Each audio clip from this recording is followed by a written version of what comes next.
hoy podemos tener los venezolanos para enfrentarnos a un mundo convulso donde los medios de comunicación nos hablan y los economistas y analistas y expertos hablan de una posible recesión económica mundial en puertas. Cuando leemos estas noticias, muchos tienen impactos, se preocupan, las cosas vienen peor, ¿qué puedo hacer? ¿Cómo evitar entrar en una recesión económica en cada familia? Y unos dicen, bueno, pero ¿cómo puede estar peor la situación si ya hoy por hoy el salario de los venezolanos no nos permite adquirir una canasta básica? ¿Qué puedo hacer? La mayoría de los venezolanos han buscado formas para reinventarse, pero siempre es importante de la mano de los especialistas conocer su visión sobre el panorama actual económico en nuestro país, Venezuela, y también cómo podemos enfrentar estas situaciones por venir y las presentes. Rosa, gracias por la invitación. Siempre es un placer estar acá en tu espacio. Recesión, crisis, son términos que obviamente nos ocupan a los venezolanos desde hace mucho tiempo, desde hace más de una década, y que hoy ocupan al mundo entero, precisamente porque estamos viviendo una inflación global producto de crisis que han venido acumulándose. La más importante reciente ha sido la pandemia, que ha generado todo un retraso desde el punto de vista logístico para el tema de importaciones, exportaciones, movimiento de mercancías y de materia prima, que obviamente ha encarecido esa cadena logística, esa cadena de aprovisionamiento. Y obviamente esta crisis global afecta a Venezuela, sí, pero nuestra economía en una condición atípica, que esto es el gran caso raro, por decirlo de una forma coloquial. Venezuela ha estado en recesión, en crisis, por mucho tiempo, más tiempo del que una economía comúnmente está. Si nosotros hemos pasado el umbral de los 10 años de crisis sostenida, hemos vivido esta inflación, luego vivimos hiperinflación, luego vivimos una crisis social enorme, parecida al éxodo que genera un conflicto bélico, situación que es inédita, no solamente en esta parte del mundo, sino en países como un país como Venezuela, latinoamericano y con características territoriales propias. Entonces, pasamos momentos de desabastecimiento donde el venezolano no las encontraba largas lo básico, filas ¿no? del año 2017, las protestas también que se vivieron en esos años han tenido al venezolano en una situación tensa durante mucho tiempo. Esto ha generado dos efectos psicológicos que son interesantes, un poco peligrosos pero interesantes en la forma también de cómo vemos las cosas. Uno ha sido el hecho de que siempre estamos, digamos, esperando que algo suceda, y ese algo que puede suceder o me beneficia o me perjudica. Si hay una predisposición que me tiene a mí o bien alerta para evitar cualquier tipo de daño o peligro hacia mi persona y mi grupo familiar, hablando en este caso estrictamente de lo económico, o dos, me preparo para ver una oportunidad en medio de una crisis que ciertamente genera cambios en el consumo. Y el otro aspecto es ese sentido de conectar con aquel que también tiene una necesidad, pudiese tener una iniciativa, más que necesidad una iniciativa similar, y asociarnos en una actividad que pudiese ser obviamente de beneficio para ambas partes. Sin embargo, no todos los venezolanos asumen esta posición o esta visión o este sentido de resiliencia propio de buscar alternativas, sino que ciertamente ante la avalancha de información nos frenamos, nos detenemos, y la pregunta que hiciste es clave. ¿Vamos a seguir viviendo en crisis cuando ya hemos pasado por tanto? Aquí es donde viene la cara irónica de nuestra economía típica. La previsión de crecimiento de la economía venezolana al cierre del 2022 es real, es posible, y la estimación mínima es del 5%, la más optimista es del 15%. Ambos escenarios son posibles.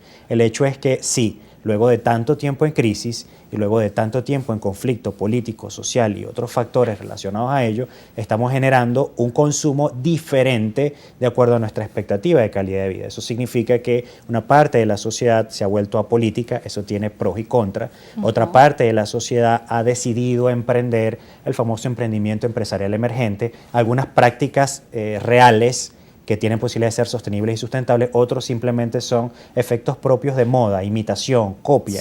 Y en esa búsqueda de alternativas se están creando estas pequeñas unidades de negocio que tienen posibilidad de ser pequeñas y medianas empresas en un lapso aproximadamente de 24 meses, pero que aún están en esa etapa de entender. ¿Y cómo lograr, ¿no?, saber que ese pequeño emprendimiento puede pasar a una siguiente etapa, a un pequeño negocio, una mediana empresa como tú estás mencionando?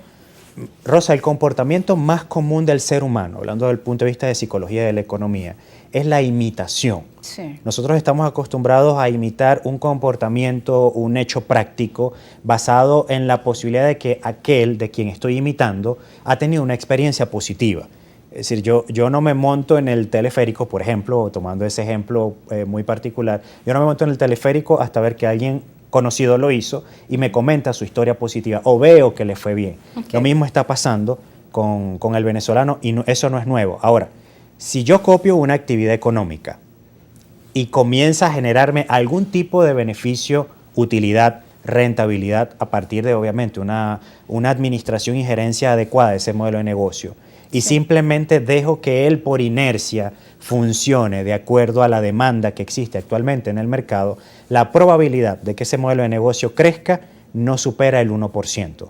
Okay. Porque estoy esperando a que el mercado siga demandando lo que estoy vendiendo y sencillamente actúo por ese movimiento inercial muy poco dinámico y muy poco demandante desde el punto de vista del cambio. ¿Y cómo hacer para superar esta etapa? Tener un olfato como emprendedor, de ver hacia dónde van las dinámicas económicas. Aquí es donde viene la curiosidad activa del que está en esta práctica empresarial, el que está iniciando y el que busca crecer, que es precisamente, como bien lo mencionaste, un poco leer, entender, analizar hacia dónde va la economía, pero también, aquí es donde parte todo, el yo entender por qué lo estoy haciendo. Lo estoy haciendo por una necesidad momentánea, lo estoy haciendo porque siento que es solo la única vía para yo poder tener mejores ingresos, lo estoy haciendo porque un familiar me lo recomendó, lo estoy haciendo porque la familia me está obligando a que lo haga. Porque cuando un proyecto nace con bases muy débiles a nivel de la persona que lo propone y que lo echa a andar, esa curiosidad por investigar más, por aprender de finanzas, por aprender de ventas, por analizar el contexto, realmente no pasa de simplemente lo básico, lo elemental, y en nuestra economía compleja de cambio, en el proceso de crisis global, en el proceso de cambio en cuanto a los mercados, no evoluciona en ese proceso y el modelo de negocio finaliza en 2 años, 3 años si las condiciones son favorables para el que lo está proponiendo. El invitado anterior nos hablaba del tema de la necesidad de innovar, que tu negocio pues cada cierto tiempo se renueve, se adapte a los cambios que hay en nuestro país y que también además tenga ciertos estereotipos o cierto modelo de negocio que ha venido funcionando, que es que además sea, por ejemplo, si es un local comercial, que además sea instagramiable, y también buscar las formas de que el negocio o el emprendimiento esté en las redes sociales, esté de alguna forma vinculado a estas plataformas digitales, ¿no? Mira, el punto es que cuando nosotros hablamos de innovación, hay términos que son elegantemente muy comerciales. ¿Okay? Innovación, vendiéndolo como un concepto, es muy elegante, pero desde el punto de vista práctico, aplicar innovación requiere de cultura. Sí. Porque la innovación es básicamente una rama prácticamente de la ciencia que me da inclusive etapas en cada uno de sus procesos. Evaluación, medición, prueba, es decir, hay prototipos en un proceso de innovación, hay prototipos, es decir, el prototipo es el prototipo del prototipo, que a mí me lleva a evaluar si realmente el producto que yo voy a lanzar al mercado tiene posibilidad de ser aceptado o no. Son conceptos muy amplios. Ahora, si yo estoy hablando o si yo estoy percibiendo la innovación como una estrategia, yo tengo que ver si la aplico en procesos o la aplico disruptiva. ¿Qué es disruptiva? Ese cambio total, ese giro de 180 grados, ese cambio de actividad, ese famoso término de reinvención. Sí. Si yo voy a procesos, quiere decir que voy a hacer pequeñas, o eso es innovación incremental, pequeños cambios oportunos de acuerdo a la necesidad que existe en el mercado o que yo puedo estimular.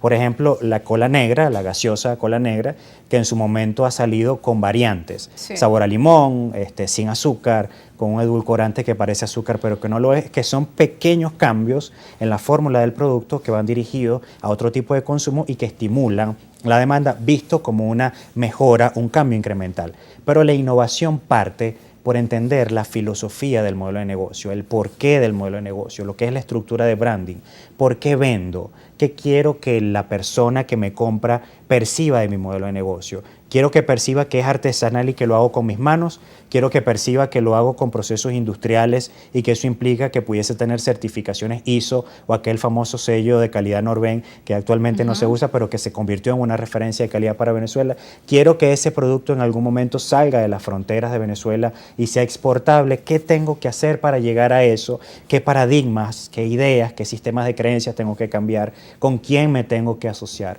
¿Cuánto dinero o capital necesito para eso?